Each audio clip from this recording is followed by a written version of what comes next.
I'm John Van Onsdal. I'm the President and CEO of the Idle George Museum. It's a great pleasure and honor to welcome you here this evening. And I think tonight is just another example of the strong and deep partnership that the Idle George Museum and IUPUI have.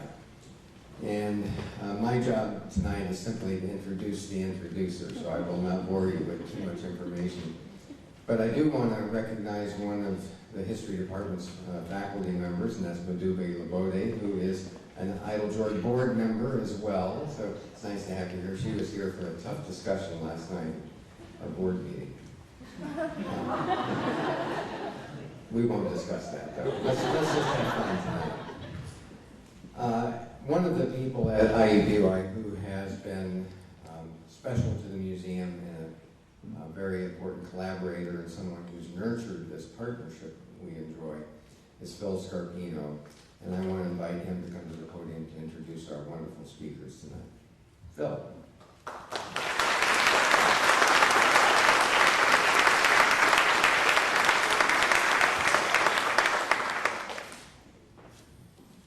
Welcome. Can you hear me?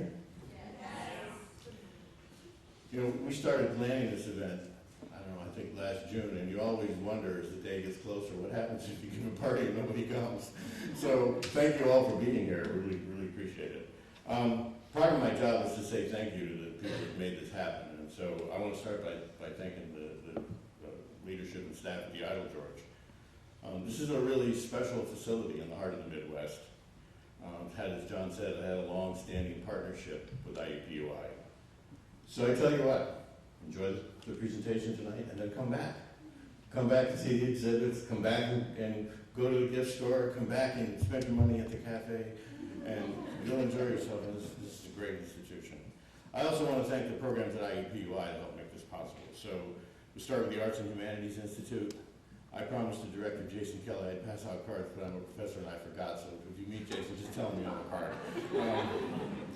The Heron School of Art and Design, the Department of Anthropology, graduate programs in Public History and Museum Studies, American Indian programs in Native American and Indigenous Studies, and last but not least, American Studies. So thanks to all of them for making this program possible as well.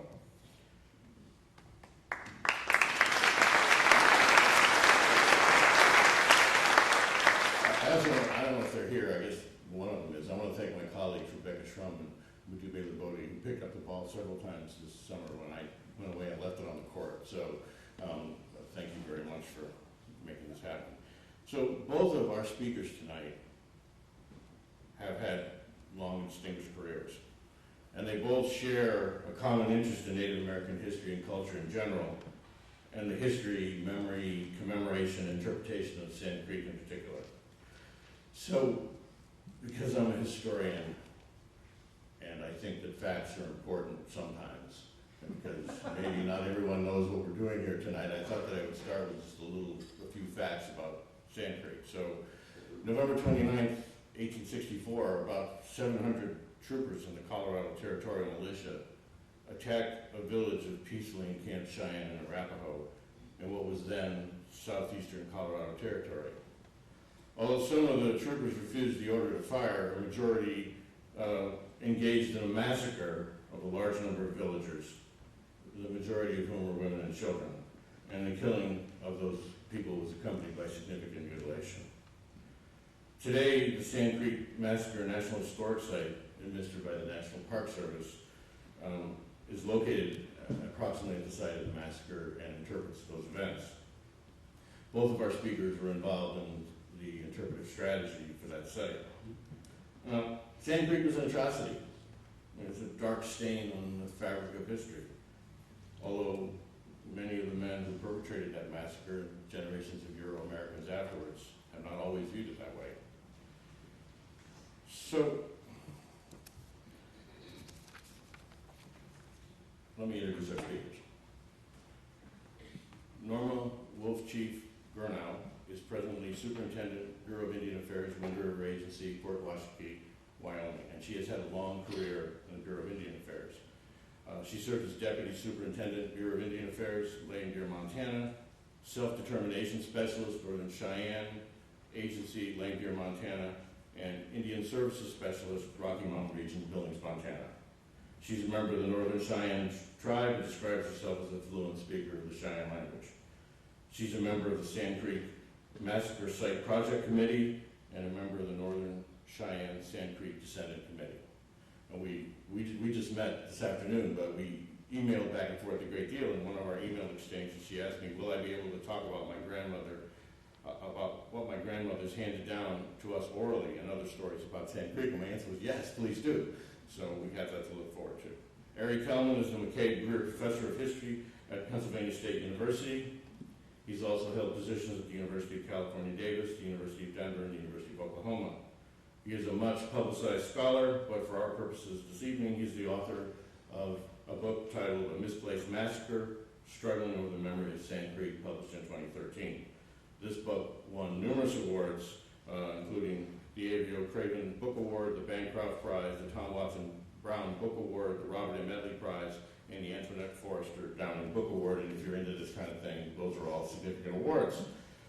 He presently has under contract a related volume titled For Liberty and Empire, How the Civil War Bled into the Indian Wars. So, they've drawn straws, and Norma's going to go first. So please join me in welcoming both of our speakers to Indianapolis and to the Eye of George.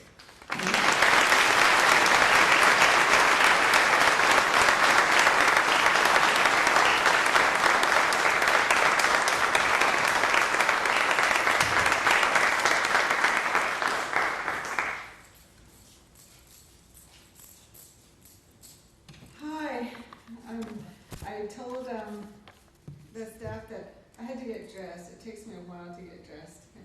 So I'm glad to be here. My name is Norma Gorno, and I'm proud to be Northern Cheyenne, and I'm a product of my mother. I was raised a Cheyenne, spoke the language, and she taught me all the traditions and customs that go with being a good Cheyenne woman. But part of my upbringing included my grandmother and my great-grandmother, because I was raised with them too. And in our culture, usually the oldest child would go live with the grandmother. Well, I wasn't the oldest, so my brother got to live with my grandma, my great-grandma, and so he has a lot more stories and a lot more experiences with growing up with our grandma and our great-grandma. But I was right in there with them too, so. I'd like to start out with explaining about my dress. Ever since I was little, my grandma would dress me. We would go to the powwows and go dance. And I've grown up dancing, and I go to a lot of celebrations now and have different style of dress. So I wanted to wear this today because it reflects more of the more traditional Cheyenne style of dress. And so I'm going to move this over here.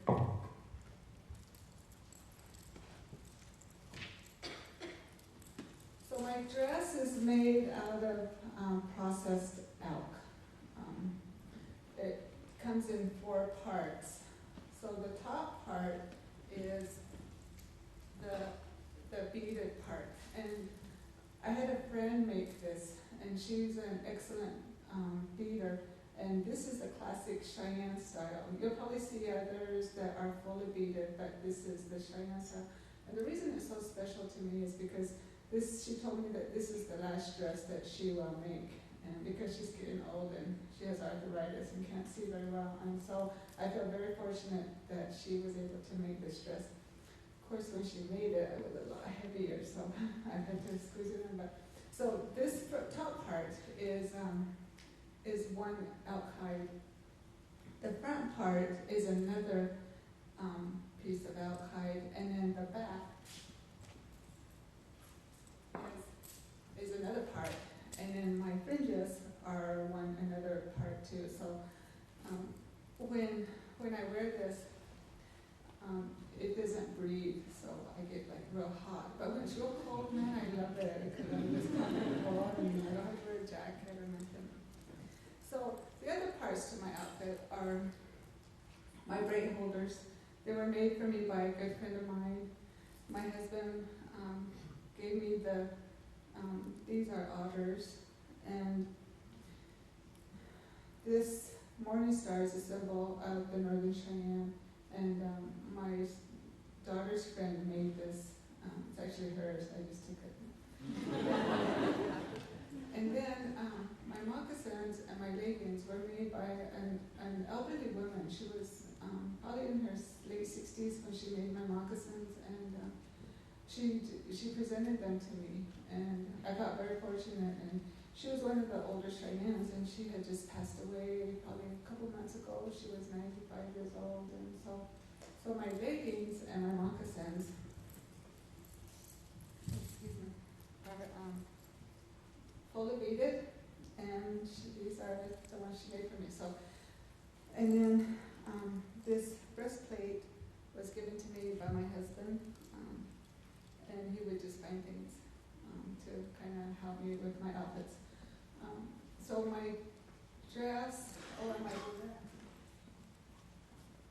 was made by a good friend of my husband's, and he had it made for me. I was really surprised because it matches my dress, and so I was very fortunate. So my dress is made up of a lot of pieces from a lot of people, and it's very special to me, and I don't wear it that often because it's very heavy. When I weighed it at the airport, my bag was 34 pounds. So in addition to me and then the dress, I'm carrying 34 pounds. So this is the fan that I use. This was given to me by a good friend of mine, and so I use that. And then we have a shawl, and I made this shawl.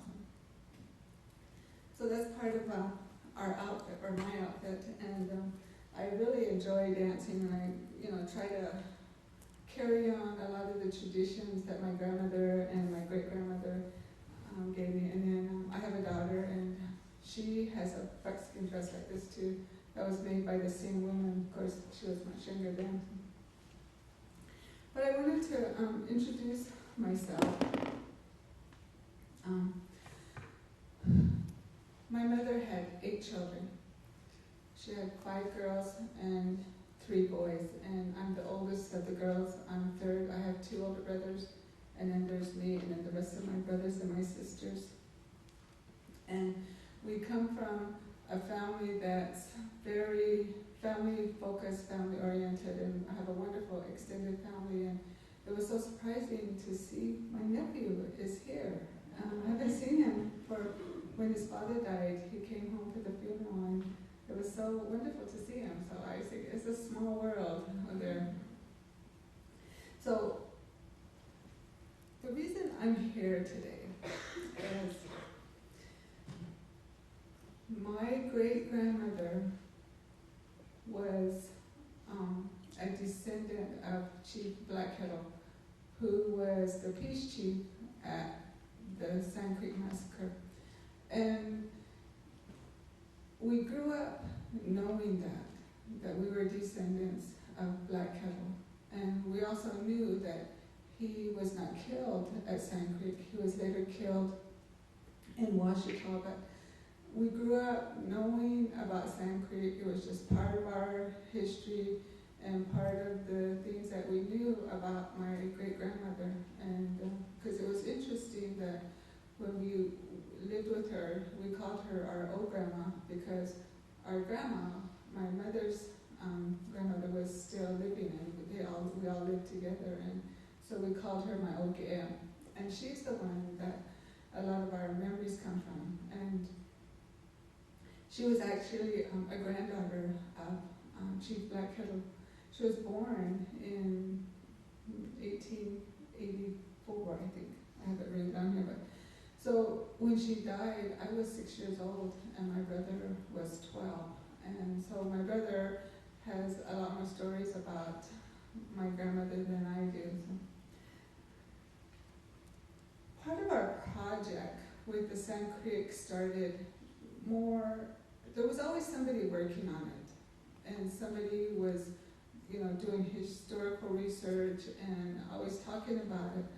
But it wasn't until like the 1996 when things really got serious for the tribe and for the descendants. So keep in mind, there are 3 tribes that are involved in this. There's the Northern Cheyenne, of which I'm a member of Montana. and then the northern Arapaho out of Wyoming, and then they call them the C and A tribe. The Southern Cheyenne and the Southern Arapaho tribes out of Oklahoma. They were all descendants of the people that were camped at Sand Creek. So a lot of our history and a lot of our legislative history focuses on those three tribes. In 1996, I was elected vice president of our tribe, and we started looking at Sand Creek a lot more aggressively than we had before. And there was so many people before me that had done a lot of work, and a lot of the things that came with the Sand Creek project were oral stories. And so one of the first things that the National Park Service did is they came up to Busby and to Lane and they did an oral history project. They interviewed a lot of elders and a lot of people from the reservations and to talk about what they remembered about Sand Creek. And we were amazed at how many stories there were. And so now there's a whole library of that at our community college. So in 1998, we formed a committee called the Sand Creek Massacre Descendants Association. And then the Tribal Council also passed a resolution appointing a Sand Creek Massacre Site Project Committee. And that involved descendants and then elected officials and others that were interested in helping the Cheyenne further the project with Sand Creek. And so we started having formal meetings, the Arapahoes and the Southern Cheyennes and the Northern Cheyennes. We would all get together and we would talk about, what do we need to do, where should we be, and I'm going to let Ari talk a lot about that because that's where a lot of his book is referenced at. And we had some really tough negotiations with the National Park Service and with others, historians within Colorado, just battles, I call them battles, because a big part of it was they didn't believe that the Indians knew where the massacre site was. They wanted to place it somewhere else. And so we had some really great and ugly discussions about where the site was. Well, in 1864, there was a man, a white man that was married to a Cheyenne. And shortly after the massacre, he went back out there and drew where the fighting had occurred and what had happened, and that map became very important in furthering all the work that we had done with Sand Creek. And so as a result of efforts by a lot of people, we finally got 3 bills passed through Congress. And the first one actually was to determine where the actual site was. And we were so surprised at how fast and how quickly these bills were passed through Congress, because we understand, how a bill takes forever to get signed into law. But the first bill we presented actually just talked about the site and determining where the site was, and so a lot of work went into it. Then in November of 2000, they actually passed another bill where it actually determined that Sand Creek, the site, would become part of the National Park Service and that it would become a national monument and to commemorate the massacre. And it's interesting because when those 2 bills were passed, a couple of our members of our Sand Creek Massacre Site Committee actually went to the bill signing. So it was Bill Clinton was the president, and he was the one that signed both bills. Well, we have one of our members, his name was Lee Lombear, who was hilarious. He was very comical, and he could be serious too, but he was kind of one of our ceremony men. And So he was chosen to go to the signing ceremony at the White House. So him and Steve Brady and David Hollis went to the White House to watch President Clinton sign this bill, which was very exciting for us. So they get over there and they sign the bill and everything. And then they come back home, and then Steve Brady is telling us, "You're not going to believe what Lee Lomberg said." I said, "Do I want to know?" And he said, "Yeah." He said, "You know, we were sitting there after the bill was signed and everything, and he went up to Bill Clinton and he said, this would not understand, this was during the height of the Monica Lewinsky scandal, and at home, Lee Lomberg was having his own marital problems. Him and his wife had separated. So he goes up to Bill Clinton and he says, "Don't worry about it, things will work out." Only Lee would say something like that. Nobody else wanted to talk about it. But Lee Lomberg was one of the ceremonial men that put forth a lot of effort in this, and it was also very comical. So the third bill that was actually passed was signed by George Bush, and this is now 2005. And what happened is the Southern Cheyenne tribes and the Northern Arapaho the Southern Arapaho tribes had received some land in exchange, and there's a whole story to that too. But what happened is they donated that land. It's like 21,250 acres of land that had been donated to them, and so then they turned it over to the National Park Service, and it became part of the whole site. So the whole site is now about 18 acres.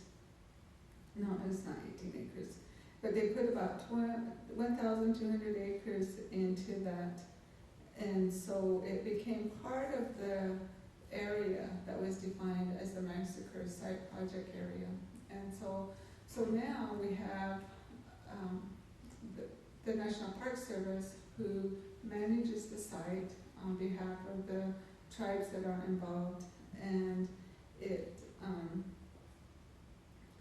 they are charged with developing management plan, and so we all have input. The tribes all have input into that, and it's moving along fairly quickly now. Now that it's made a part of the National Park Service, and the tribes are very active and involved in how it's going to be managed and what is going to happen there. So I just wanted to, we've been involved in the site for many, many years, and so I just wanted to just bring up some miscellaneous facts that you may read about, but that aren't so much public knowledge. So the national park is the 331st unit of the National Park Service, and it was dedicated on April 28th in 2007. And there was a big ceremony, and it was very moving, and so there are so many people involved in that, but that was very wonderful to see and to be a part of that dedication. Chief Black Kettle's village consisted of about 150 lodges and about 750 Cheyennes and Arapahoes. About 200 adult or fighting age men were present. The majority of the group were women, children, elderly, and infirmed. There was a disproportionate number of widows and orphans present, since this was a chief's village and chiefs took care of family members who were widows and orphans. There were approximately 14 clan chiefs of the Council of 44 of the Cheyenne tribe that passed away then, and that's like a third of Congress was wiped out, if you think of it in terms of modern leadership. And so for the Cheyenne, it was a significant loss to lose these chiefs. Chief Black Kettle survived. His Cheyenne name was Mukdabato. That means, in Cheyenne, it's a black kettle. About about 200 men, women, and children were killed. About 150 were women and children, and about 110 and 120 were killed in the sand pits upstream from the village, and most likely by direct fire of close-range fire into the pits. Others were run down north and northeast of the village and killed in groups. There were about 50 adult men killed. They were mostly killed fighting or in a holding action. And they call those sand pits, the sand pit area, they're killing fields. And when you go out there, it's pretty desolate where the area is, but you can understand why the Cheyennes camped there, because there was trees for shelter, there was little hills and valleys, and there was water, and there was plenty of game, and you can understand why they were camped there. White antelope and stands in the water were the first two chiefs killed, and left hand was an Arapaho who died that day. Black kettle was fired at all day but remained uninjured. There were actually very few Cheyenne and Arapaho killed in or around the village. They had run away as the soldiers approached. A lot of them they dug sand pits in the stream beds, and others ran away as fast as they could. And there's some very graphic stories, very graphic things that were told about what happened the day of the massacre and what actually happened. But I don't like to talk about those. I'm sure you can read about it when you read Silas Sewell's letters and other historical accounts of that. So we have all these bills that have been passed, and the group is working together, and we're doing a lot of historical research. We have a lot of wonderful people helping us and trying to, get the true story out about Sand Creek. And we've done a lot of work, and we've made a lot of progress in terms of the federal government and the state government and the county, and then with the tribes, and really portraying what the history of Sand Creek really is. And so we've done a lot of work on that, and Ari's book is wonderful because it puts in there in perspective some of the things that we had to go through to get to where we were. And so we have a lot to be thankful for, and we've done a lot of work, and there was a lot of people from even in the 30s and 40s and 50s that didn't let others forget about what happened. And so I feel very fortunate that I've been a part of to me, I call it the management phase, and the part where we're actually getting things done, and you can see tangible results of all of the work that others have done and all of the oral history that is out there. And there are a lot of people that are involved, that were involved in this project, and will continue to do so. And we've come a long way, and I hope you actually read Ari's book. There's other books that have been written by others. There's a guy named Gary Roberts who wrote a dissertation on it, and there's a lot of written stuff out there. But you can read all that. But I like to talk about the things that happened while I was involved in it, and the funny things and the not so funny things that happened. One of the products of the whole research and everything that we've been doing has been the Sand Creek Healing Rooms. So the massacre was November 29th. So every year we take a bunch of young students and elders, and we all go to Sand Creek, and we have a ceremony out at the site. And we have a pipe ceremony. The Northern Cheyenne are there, the Northern Arapaho are there, and the Southern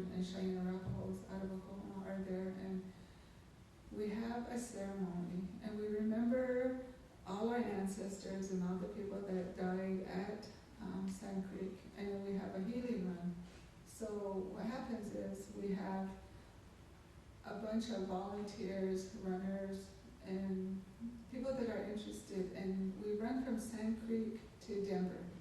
It's 189 miles. It takes, depending on how many are involved, it takes a good 3 or 4 days to run from Sand Creek to Denver. And then in Denver on Sundays, because this is usually during Thanksgiving, the Thanksgiving holiday, we have a big ceremony on the steps of the Capitol in Denver to remember what happened and to talk about, what happened, and then to talk about things that should never happen again.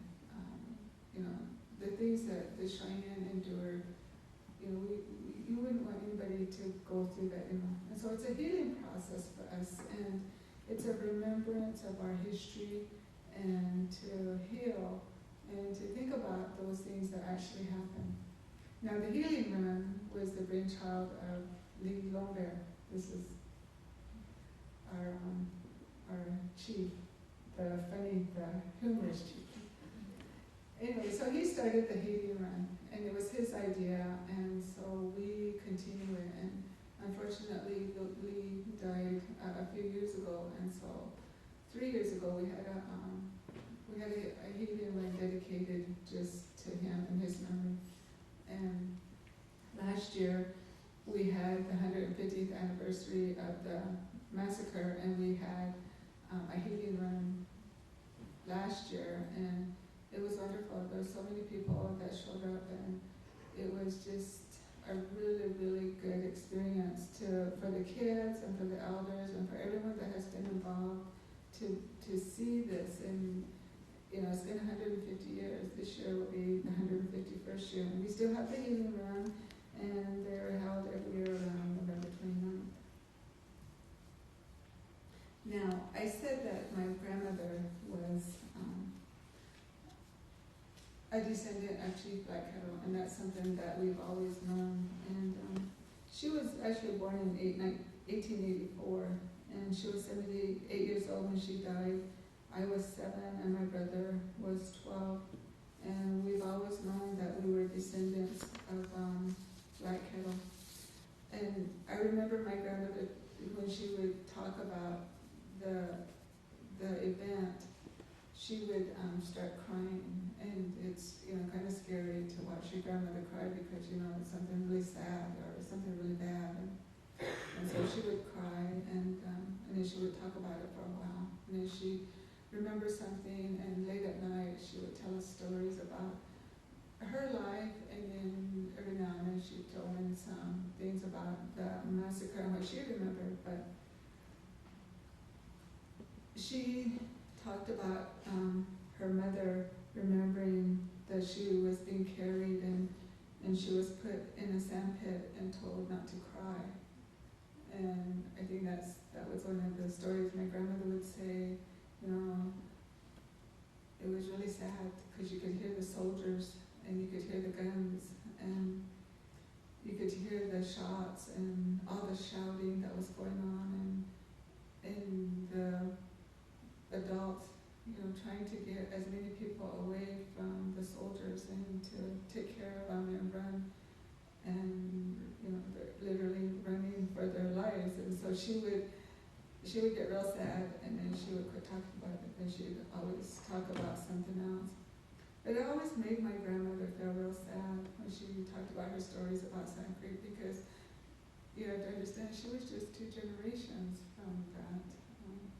So like my mother and myself, I'm 6 generations from that. But I was 6 years old, and I still remember her stories. And my brother, he said, when you tell stories about our old gal, he said, don't talk about how she used to cry. Just talk about what she used to say. And so, anyway, I have to tell my brother I didn't bring that up, so none of you heard that. Okay? So it brings me to my mother. My mother was a wonderful woman. She was my best friend. We traveled everywhere together. involved in Sand Creek, and because her memories were more clearer than mine, and she was raised by her grandmother, and so she had a lot more contact and a lot more oral history associated with Sand Creek. And so when we started to get more and more involved, I would take her to the meetings, and I would travel with her when they had all kinds of activities that had to do with Sand Creek. And then I just became more and more involved. So when I became vice president in '96, I made a special effort to put funding from the tribe to further the studies and further the things that we were learning about Sand Creek. And hopefully that my contributions made a difference in what we were trying to do. My mother was involved in many of the activities that had to do with Sand Creek, because what happened when the soldiers were at Sand Creek, they took a lot of body parts and they took them, and families held on to them, and then others were sent to museums or universities or hospitals, and they studied the DNA of that, and so they were spread all over. And so she was involved in a lot of the repatriation of the things that were taken from Sand Creek. And so we have spent a lot of time and effort bringing those back, and a lot of those artifacts, those body parts, are now reburied at Sand Creek. And so there's a little burial site there at Sand Creek that we do now. My mother went to Sand Creek a lot, and I went with her, and she, some of the things she would talk about and remember were, different, a little different than what I would remember. But because of her, I have continued on the traditions, and so now I spend a lot of time with my children, helping them to understand, their heritage and where they came from, and the things that are important. And the important thing I always try to tell them is that it's not so much that we want to dwell on it, but it's important that you know your history and where you came from, and that you work to make sure that those things never happen again. On some of our healing runs, and some of the times that I've been out at Sand Creek have been really, really special. I touch on a couple of stories. I remember the first time we had gone to Sand Creek, and we had a pipe ceremony, and the men were praying, and then there was a drum group that was drumming, and we were down where the congo trees are. We were down at the bottom of this little valley, and it was very quiet, and they had just got done praying, and we heard this old woman crying, and we looked around. We thought it was somebody from our group, but it wasn't anybody. But there was somebody was crying, and there was an old lady that was crying, and it just made us glad that we were there, and that we were praying, and that we were doing things to help settle those spirits back down. Another time we were there, we were supposed to have a sunrise ceremony, and of course Lee Lombert was in charge, but Lee was habitually late. He never got up early. We were on the council together, and he'd always come to the meetings late, and that's just how he was. And so they announced the night before that we were going to have a sunrise ceremony, and we asked, well, who's going to be in charge? And they said, well, Lee's going to be in charge. We said, okay, well, let's get there at noon. Then he'll be there. So we had gathered that morning at the hotel, and we were getting ready to go out there. And we had a town crier with us, somebody that would announce what was going on. And him and his wife had gone out there earlier, had gone out that morning because they believed it was supposed to be sunrise, and the rest of us knew better. So they had gone out, and his wife was kind of hard of hearing. She, she couldn't hear very well, and so this is his story. His name was Hugh Herbert. He said, we pulled in down there, and I told Marie, I'm gonna go walk around, and she said, well, I'm just gonna wait here for you. And so he left, went walking around, and then came back, and Marie said, oh, they must be getting here, she said, because I can hear kids laughing. And Herbert said, I looked around, and I didn't see anybody. And so he said, who did you hear? Did you see somebody? And she said, no. She said, there were some kids, I could hear them playing. She said they were laughing. And he said, Marie, there's nobody here except me and you. He said, so we jumped back in the car and they came back to the hotel. We were still at the hotel. But the reason I bring those up is because there is a presence there. When we first came and you look and all you see is flat ground, grasses, brush, trees, and you don't get a sense of that history or the awful things that happened there. But you spend some time there and you hear things and you sense things, and over the years it's been wonderful to just go down there and just sit and just listen. A few years ago there was a guy helping us to map out where all of the activities were, where the soldiers came, where the Indians were camped, and where they ran, and just gave us, we did a really graphic tour of everything. And on November 29th, when the soldiers attacked, it was like 5 in the morning, and we went and stood where the soldiers would have came, and you feel that sense that something happened, something is going to happen. And you go down in the trees, and you know something happened. You sense that, you feel that, and it reminds me of I had gone to Japan, to Nagasaki, and this group I was with took us to Ground Zero, and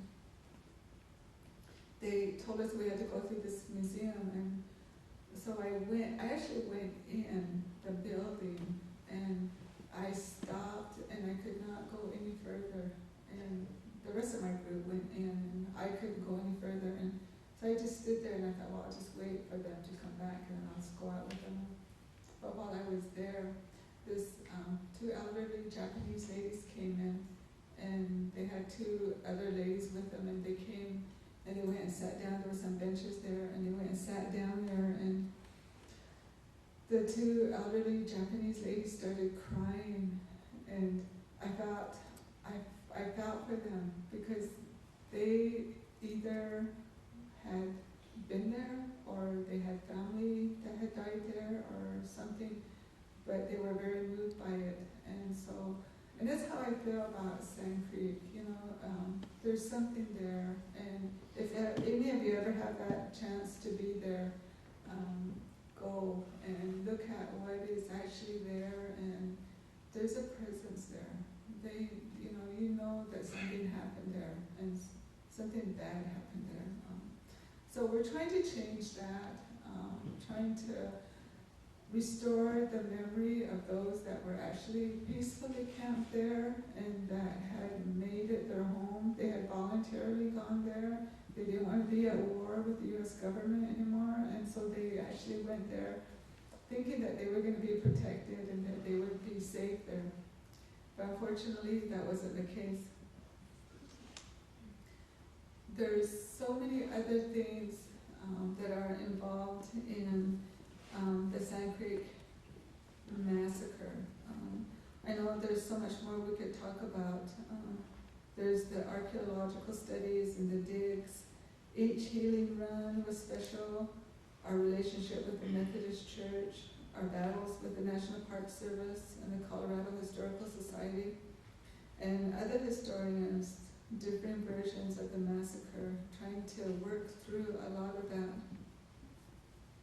But I'd like to mention our unique relationship with men of great courage and knowledge who were so qualified and eager to help the Cheyenne. David Hollis, Gary Roberts, Steve Chestnut, Ari Kelman, Andy Macy, Tom Richards, and of course the representatives of the Cheyenne and Arapaho tribes of Oklahoma and the Northern Arapaho tribes of Wyoming. I'd like to close by telling you a story about my mother. Now my mother lived all her life in Bisbee, Montana, very remote part of Montana, and she was happy there. That's where all her family lived, and that's where she raised us. And so when she got older, she started to travel with me, and then my father died in the 90s, and so her and I spent a lot of time traveling and going places together, and she was 60 when she had her first plane ride, and after that she became a trooper. You know, everywhere I was going, she was ready to go, and I'd say, Mom, I'm gonna go somewhere, and she'd say, No, Montana. She was just like, okay, I'm ready to go. You know? And so she went with me to a lot of places. She was involved in some repatriations in Washington, D.C., and she was very eager to learn things and very willing to talk about, you know, her life and her stories. And my mother was a smoker, though. She liked to smoke. And one time I had come to D.C., and we had stayed at the Embassy Suites, and I had gone to my meetings. And she said, well, if I need to smoke, what should I do? I said, I don't know, Mom, you just have to wait till I come back, you know, and I can take you out, because she didn't want to go out by herself in D.C. And so, and she said, well, can I open the window? I said, I don't know, I don't think you better do that. She said, well, I guess I'll just wait for you. So I went to my meetings, and I came back, and I said, do you need to go smoke? And she said, no, I'm okay. And I kind of looked at her, and I thought, okay, well, something's going on here. So we're getting ready to go out for supper that night, and there's a knock on the door. So I go and I said, well, who knows us here? You know, so I go open the door. Here, it's the maids. And they said, is Genevieve here? That's my mother's name. Is Genevieve here? And they said, yeah. And so they poke their head in and they say, Genevieve, let's go smoke. So she had made friends with the maids. So my last story is my mother spoke fluent Cheyenne, and she said she had traveled with me. She had gone to D.C., and she had learned to ride the subway. So she was all hand at it. But the first time we went, I told her, Mom, we're going to go to the Smithsonian after I get done with my meeting. And she said, all right. So I go to the hotel to pick her up, and we're going to go to the Smithsonian, and we're going to ride the subway. And so we go down this big long escalator, and she said, no, you know, like she's scared, and she doesn't want to go. So we go down to the station, the platforms, and she's saying, how are we going to get there? I said, well, Mom, there's a subway. And, you know, I know where the subway is, but my mother has no idea where the subway is. And she said, no. And I said, well, Mom, it's a train that goes underground, and it'll take us to the Smithsonian. She says, I don't want to go.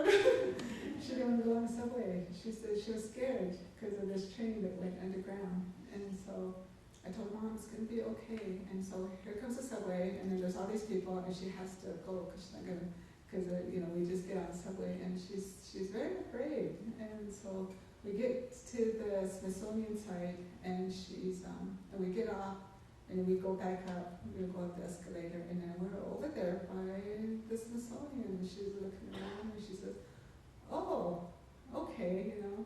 And so she gets used to riding the subway, so 3 or 4 more times we go to DC, and we go ride the subway, and she's fine with it. So the last trip that her and I took together to Washington, D.C., we had taken a lot of other elders with us, and it was the first time they had ridden the subway, and so she was all hand at it. And so we were leaving D.C., we're at the airport, and all these elderly ladies are talking about the experiences they had, and you know, some people are saying, "Oh, I really liked Arlington Cemetery, and I really liked the White House, and you know, all the tours that they had taken." And so I can hear my mother, and she's saying, "Well, I remember the first time I rode the subway." She said, "I was really scared." You know, she's talking to Cheyenne. She said, "I was really scared." She said, and a sister, that's what they call me, she said, "Sister took me to this, we had to go underground, and then we had to get on this train, and then we went, I don't know where we went," she said, "but then we came back up out of the ground." She said, "Ever since then, I've always felt like a prairie dog." Go in one place, come out another place.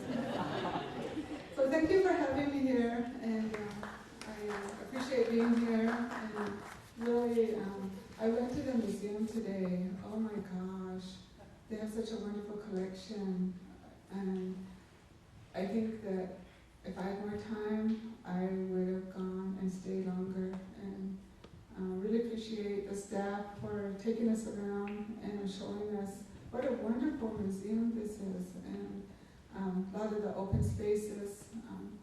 I really appreciate that, you know, the things that I've seen today, and you guys are fortunate to have such wonderful artifacts and treasures and paintings here. I hope you take advantage of them. I don't know how fortunate you are. You know, for us to go someplace takes hours to get someplace to a really nice museum. So I really appreciate the opportunity that I had to look at the museum and to enjoy what's here. I appreciate being here and share my stories, and thank you.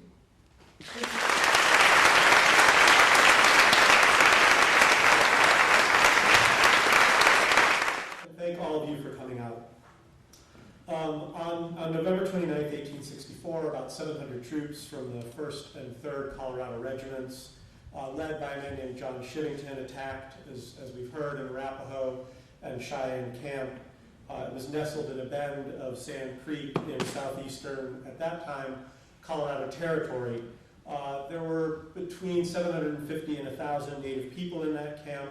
Those people believed that they'd made peace with white authorities earlier in the spring of 1864. They fled up the dry creek bed. The onslaught left approximately 175 to maybe 200 to 225 of them dead, the overwhelming majority of whom were women, children, or the very elderly. John Shivington's troops then disgraced themselves further by combing the field for what one of them described as, quote, trophies, the scalps and fingers and genitalia of their victims. Nearly a century and a half later, on April 28, 2007, the National Park Service opened its 391st unit. This is the Sand Creek Massacre National Historic Site. The ceremony that day was both a celebration and a memorial service. Drum groups, a Cheyenne chief gave a prayer, members of Congress, Colorado's governor, leaders of tribal communities, NPS officials, Park Service officials, all of these people explained what this site might accomplish, what it meant to them. The Sand Creek site, they said, honored the victims of the massacre, but also promised, a number of them suggested, long-deferred healing, that was a word that they used, to the affected tribes. And then they suggested that it offered a blueprint for future cooperation between Native peoples and federal authorities. Collective remembrance, they suggested, if you situated it in a sufficiently sacred place, could seal a rift that had been cut by violence between cultures. Memorials are always shaped by politics. This is especially true of National Historic Sites because federal officials for a very long time now have viewed public commemoration as a kind of patriotic alchemy, a way of conjuring unity from divisiveness by appealing to shared perceptions of the past. And so historic sites around the United States evince kind of an abiding faith in the nationalizing power of public memory. These monuments are supposed to serve the nation's interests by linking together diverse peoples and also legitimating federal authority. Out of common memories, the theory goes, Americans have forged a common identity. Sand Creek, as you've already heard, is an unlikely source for these sorts of utopian sentiments. And so at that opening ceremony, there were a number of dissenting voices, especially those of Native people who had participated in the memorialization process. Some of them rejected what they saw as a hollow offer from the federal government of painless reconciliation that was being purchased on the cheap. They feared that the Sand Creek Memorial might actually be a stalking horse for an older assimilationist project, for the federal government's long-standing effort to strip tribal peoples of their distinctive identities.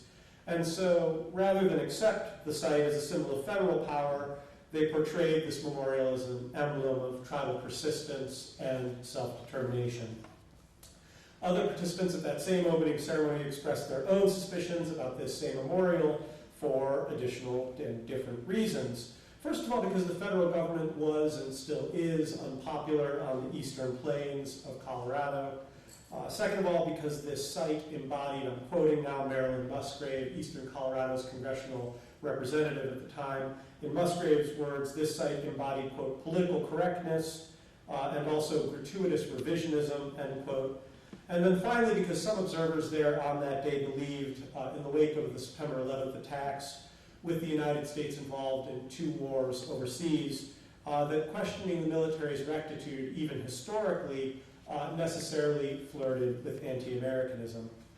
Over the next 20 minutes or so, I'll try and keep it very brief. I'm going to suggest that the controversies in 2007 at that opening ceremony echoed about a century and a half's wrangling over how Sand Creek should be remembered, and that the struggle pivoted to a great extent on a series of thorny questions about the relationship between continental expansion, what people used to call manifest destiny, and 2 wars, the United States Civil War and the Plains Indian Wars that were spawned by that process. When the site sponsors tried to answer the questions about Sand Creek, they learned that this event remained a history front in an ongoing culture war. Collective remembrance, it turned out, could just as easily tear scabs from old wounds as heal them.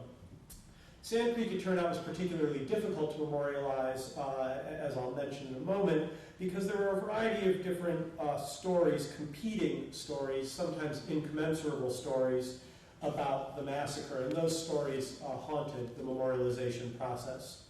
The first of those stories belonged to a Methodist minister and an abolitionist named John Shivington. There's Marilyn Musgrave, I apologize. There's Shivington.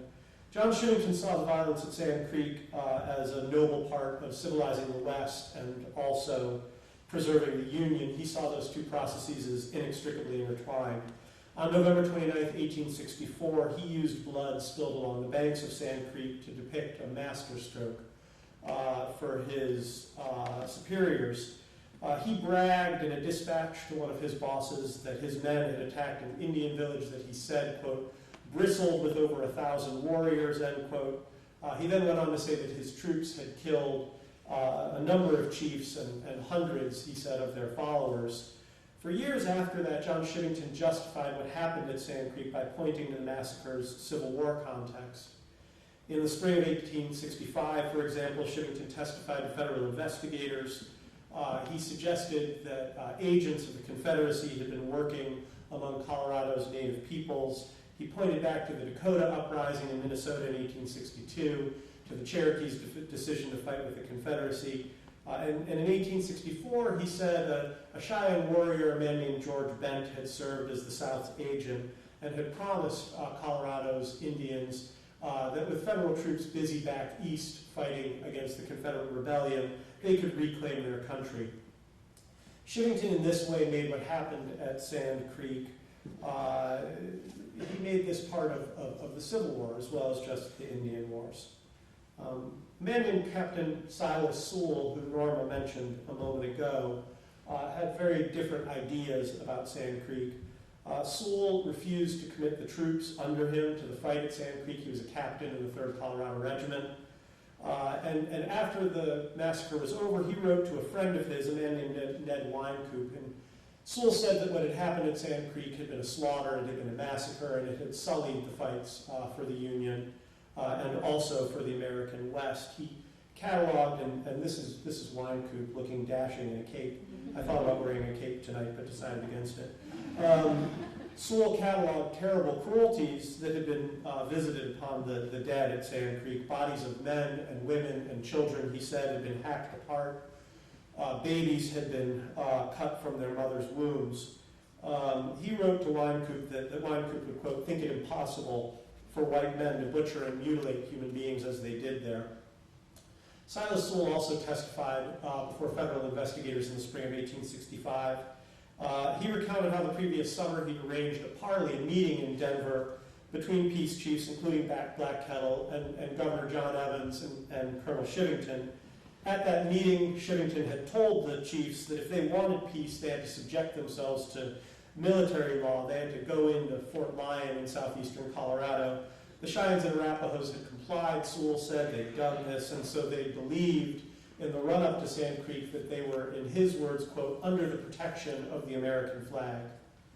Sewell's stories of Sand Creek took on added resonance on April 23rd, 1865, when a soldier from the 2nd Colorado Cavalry murdered him in the streets of Denver. President Lincoln had been killed less than a week earlier, and Silas Sewell's death, like Lincoln's, spawned all kinds of conspiracy theories, including the story that John Shivington had paid someone to kill Sewell. And so for some observers, Sewell's memories of Sand Creek became unimpeachable. These were the recollections of a man who'd been martyred for speaking truth to power. One of the federal officials looking into Sand Creek wrote, quote, the barbarism of slavery has culminated in the assassination of Mr. Lincoln. The barbarism of Sand Creek has culminated in the assassination of Captain Sewell. 3 federal investigations eventually determined that Sand Creek had been a bad act. 2 of them described it as a massacre. But many Westerners refused to accept those findings, and so the fight over how this event would be remembered continued. In 1881, for example, an author named Helen Hunt Jackson published a book about the nation's history of mistreating its native peoples. The book was called Century of Dishonor. It drew upon Silas Sewell's memories when describing Sand Creek, noting that the native people there had been peaceful and protected by white authorities and that John Shivington's men had desecrated the dead. Jackson argued at the time that the United States needed to overhaul its federal Indian policy, and she had a receptive audience in the Department of the Interior in that moment. The Modoc War, the Red River War, and the Great Sioux War, including what at that time was being called the Custer Massacre at the Little Bighorn, had all just taken place, and so there were some officials in the Interior Department who were ready to embrace these calls for reform. But even as the climate surrounding federal-tribal relations began shifting, John Shivington's story of Sand Creek still had a number of adherents. Editors at the Gunnison Democrat, a newspaper published on the western slope of Colorado, argued as Jackson was writing Century of Dishonor that there should be, quote, another Sand Creek to wipe out the Utes in the aftermath of the Meeker Massacre, as it was called. George Bent, who I mentioned earlier, was infuriated by these kinds of sentiments. He was the son of a borderlands trade tycoon named William Bent and his Cheyenne wife, Owl Woman. Around the turn of the century, Bent decided that he was going to weigh in with his own story of Sand Creek. He's shown here with Magpie, his wife. Near the turn of the 20th century, the American West stood at the center of a variety of different discussions, popular culture, public policy, about the future of the United States. Bent was worried that Native people had no voice in those discussions, and so he began relating tribal history to first a man named George Bird Grinnell, one of the founders of the field of professional anthropology, then to James Mooney, a renowned Smithsonian ethnographer, and then finally to George Hyde, a relatively obscure historian, obscure enough that I could never find a picture of him. Historians like to stay in the background, you know, very modest about the work we do. In 1906, Bent and Hyde published 6 articles in a magazine called The Frontier. Those articles debunked John Shivington's story of Sand Creek. Bent admitted that he had fought with the Confederacy, but he made fun of the notion that the tribes of Colorado had any interest in fighting with the South. They were too divided, he said, in the run-up to Sand Creek, and had no interest in joining with the Confederacy. He then related details of what had happened at Sand Creek, the atrocities committed there. and went on to conclude that the Civil War was a war of imperialism rather than liberation. Bent's essays, not surprisingly, were very frustrating for John Shivington's surviving men. Major Jacob Downing, among others, were infuriated by claims that they had somehow sullied their service during the United States Civil War with what they had done at Sand Creek. Downing decided that he wanted to try and embed John Shivington's stories of what had happened at Sand Creek in a Civil War narrative that heritage groups were constructing around the United States at that time, work that culminated in Colorado with the unveiling of a memorial on the state capitol steps in 1909, a memorial that's still there. That monument featured a plaque on its base cataloging the battles and engagements in which Coloradans had fought during the Civil War. And Sand Creek, as you may be able to see here at lower right, Sand Creek was listed among them in that honor roll. Less than half a century later, Coloradans, working against a very different political backdrop, began segregating memories of Sand Creek from those of the Civil War, associating the bloodshed exclusively with the process of westward expansion. On August 6, 1950, the state unveiled 2 historic markers. The first, seen here, was a marble slab. It sat on a rise overlooking the massacre site. This is the rise itself. This is called the Monument Overlook. When I mention that for the rest of this talk, this is what I mean. So here is that slab. This echoed John Shivington. It read Sand Creek Battleground. The second marker was an obelisk sponsored by the State Historical Society. It included a mixed message, quote, Sand Creek Battle or Massacre, end quote, labeled the bloodletting, quote, a regrettable tragedy of the conquest of the West, end quote. Colorado's chief historian at the time, a man named Leroy Hafen, oversaw these dedication ceremonies. He wanted to duck this fight over what Sand Creek should be called. He described it as, quote, a tragic engagement and inevitable outgrowth of contact between the incompatible cultures of red and white men, end quote. In this way, he elided, he hid responsibility for what had happened at Sand Creek, and he also divorced it from its Civil War context, which made sense during the Cold War, because federal authorities at the time were drumming up support for internationalism, the fight against communism abroad, by encouraging Americans to recall the United States Civil War as an emblem of the nation's commitment to freedom. Sand Creek, which was bathed in these years in an increasingly ambivalent light, again, a massacre or a battle, didn't fit with this vision of the Civil War as a good war. By the 1960s, still more changes in the nation's cultural and political climate had seeded the ground for yet another reappraisal of Sand Creek. Late in the decade, a group of tribal activists formed an organization called AIM, the American Indian Movement. A year later, in 1969, some of that organization's members helped to take over Alcatraz Island in San Francisco Bay, signaling to the nation the arrival of what was called Red Power. A week before the Alcatraz occupation, a journalist named Seymour Hersh, this is unrelated, broke the story of atrocities committed by United States troops in the Vietnamese hamlet of My Lai. And so in 1970, when a man named Dee Brown published a book called Bury My Heart at Wounded Knee, the modern civil rights movement was focusing people's attention on issues of racial inequality. Many Americans were part of what was called at the time the New Age. They were fascinated by traditional indigenous cultures. And onlookers in this country had once again confronted the capacity of United States soldiers, sometimes to slaughter innocent civilians. Brown's book found an audience that was eager to learn more about Native peoples and keen to embrace critiques of American militarism and racism. Dee Brown spent most of his life working in the University of Illinois Library. At night, though, he wrote books, including Bury My Heart at Wounded Knee. When he wrote about Sand Creek in Bury My Heart at Wounded Knee, he adopted a narrative arc and an interpretive frame very similar to Silas Sewell's, Helen Hunt Jackson's, and George Bent's. He focused on a white flag flying over Black Kettle's Lodge, on Chief White Antelope falling in a hail of bullets as he sang his death song, and John Shivington's men committing atrocities. Bury My Heart at Wounded Knee spent more than a year on the New York Times bestseller list. It had a huge influence on readers, including a rising generation of scholars who identified as New Western historians.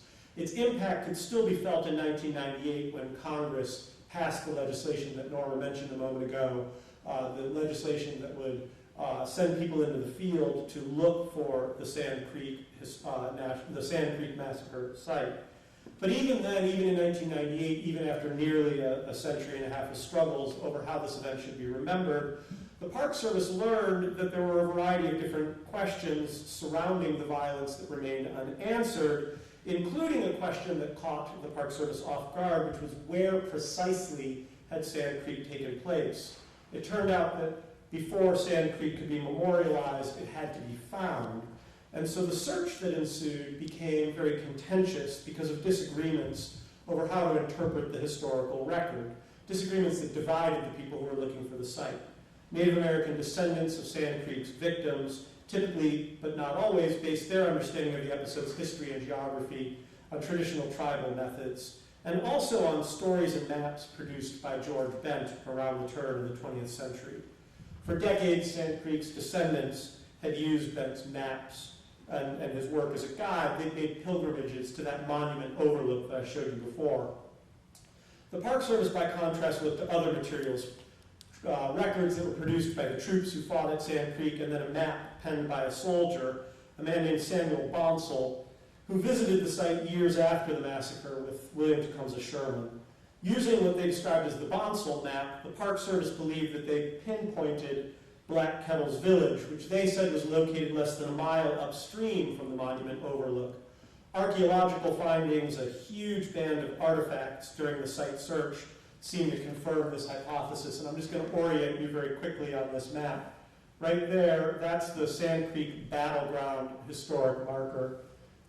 So this is the monument overlook right here. This is that plume of artifacts that the Park Service discovered upstream, and here is where the Park Service said the sand pits that Norma mentioned earlier were located. Many of the descendants were not at all happy with this conclusion. They weren't happy because the Park Service was relying on sources produced by Sand Creek's perpetrators rather than its victims. So they pointed again to George Bent's maps, insisting that Bent, who'd survived this ordeal, had placed Black Kettle's village inside a crook of Sand Creek. They then produced their own, and you can see it says Black Kettle's camp is number 2 on that legend. They then produced their own map of the massacre site, including Black Kettle's village. The Park Service was caught off guard by this dispute over competing cartographies. And so eventually the Park Service floated a compromise, a site that was big enough to include a number of different interpretations. After a number of twists and turns, including a casino corporation stepping in to broker a deal that secured an important piece of property for this site, the NPS was ready to open the Sand Creek Massacre National Historic Site, which leads back to April 28, 2007. Now, as the nation celebrated the Civil War and Sand Creek sesquicentennials over the past few years, this site, the Sand Creek Massacre Site, has challenged visitors, and not because the Park Service is asking them anew whether the bloodshed there was a battle or a massacre, but because that question seems to have been answered. The stories Americans typically tell themselves about the Civil War suggest that Abraham Lincoln died so that the nation might be reborn, redeemed for having liberated the South's 4 million slaves. In this way, collective memory transforms a history of violence during the Civil War into one of virtue. But Sand Creek, which again is depicted as a massacre at this site, bucks redemptive currents that run through many historic sites around the United States. This site indicts characters that are often cast as heroes in the popular imagination: citizen soldiers, overland pioneers, Union officials, and so on. It reflects a darker vision of the war's causes and consequences. Expansion into the American West touched off a conflict that helped to destroy the institution of slavery, it's true, but also fighting with the Plains tribes, fighting that left behind no easy lessons for federal commemorators intent on bending public memory to nationalist ends. In the end, the Park Service and the Sand Creek descendants are never going to agree on every element of how to interpret this tragic event, but they have agreed that the historic site should challenge visitors to grapple with competing stories of U.S. history, to struggle with how this nation's past was shot through with painful ironies. And so I've argued in this book that I wrote that the massacre site may no longer be misplaced, at least in the landscape of national memory. Thank you.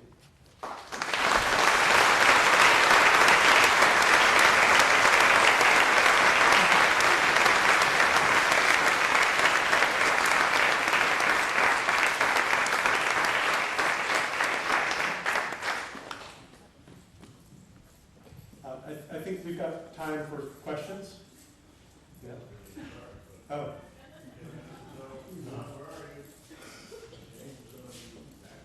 Do we have time for questions? Okay.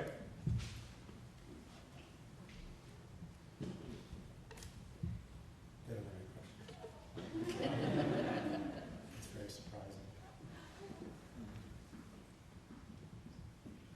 So you both feel a lot of historical memory, and the argues that it never ends, right? The conflict of memory never ends.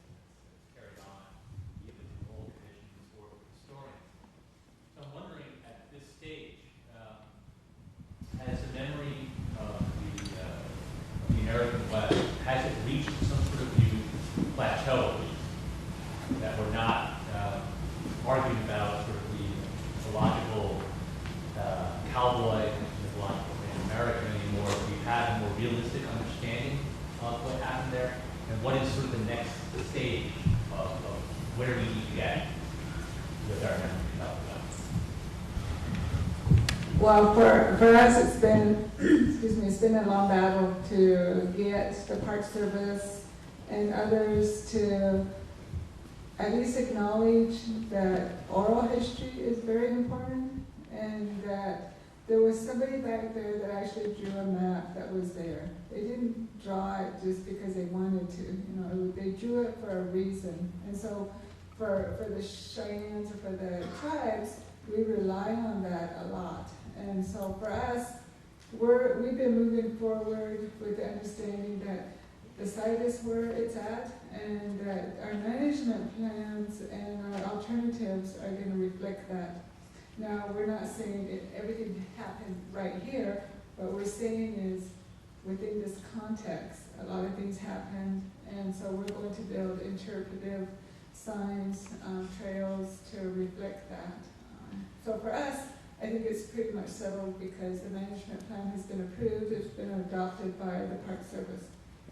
Now, those others that say that isn't where the battle is, I'm sure they're still gonna, come forward and refute, some of the management plans. And so for us, I think it's pretty much settled. I don't know about the rest of them. Nothing is ever settled. Although we'd be out of a job if things are settled. But I mean, I think Nora points to a couple of important points, and the first is that there are a number of people who I don't think view those myths as having been punctured, and they're still deeply invested in perpetuating them. And so I do think you're right that we're in a slightly different moment. I would look back to the 150th commemoration, the commemoration of the 150th anniversary of Sand Creek. The state of Colorado became very involved in these commemorative activities, acknowledged that this was a massacre. The governor of Colorado was personally involved in a number of these events. At the 100th anniversary of Sand Creek, the centennial rather than the sesquicentennial, that just didn't happen. There was kind of an embarrassed silence about Sand Creek in Colorado. I looked, I expected there to be at least something, it just wasn't there. So things have changed, but maybe not quite as much as we'd hoped. The other interesting thing was at the ceremony for the 150th, it was the first time, and I've been at a lot of these functions, but it was the very first time that a governor actually apologized for what had happened, and then more importantly, he turned around. There were 4 chiefs standing in back of him. He turned around and he shook each one of their hands. It was very moving to us, to have somebody really, apologize for what had happened. And the interesting thing is those markers that are at the Capitol, they still say battle, so. There was a recent dispute, I believe, over the naming of the school in one of the nearby towns. It may have been in Cheyenne Wells or in Shevington itself. Do you have a sense of ongoing turbulence with naming rights and who's considered a hero?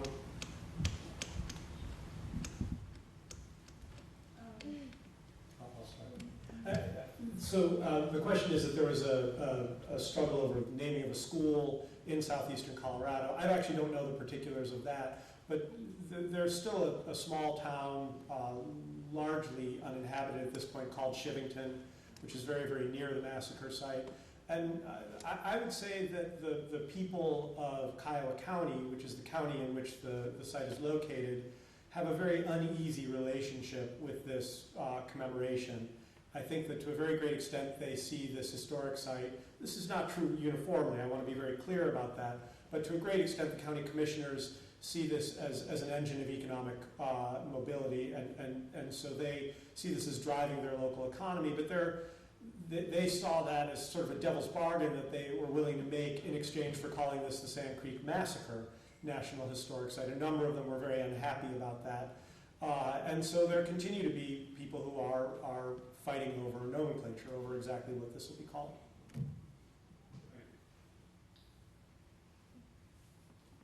So something that reoccurred several times throughout the book is the idea of reparations and how formalizing the massacre site might affect that.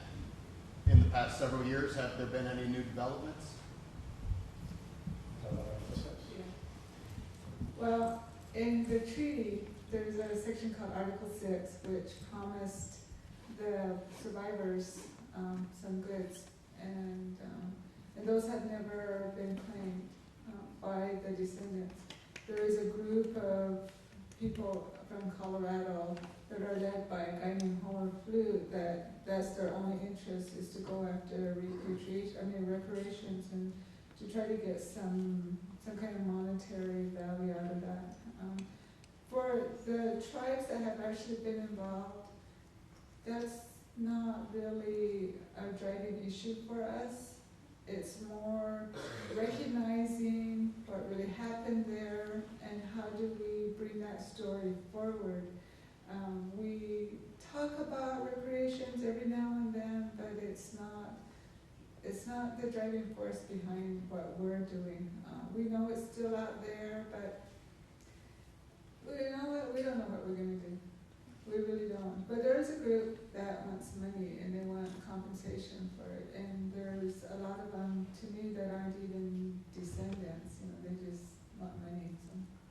So it's kind of still controversial. But for the 3 tribes that are named in the legislation, we haven't made a determination about that.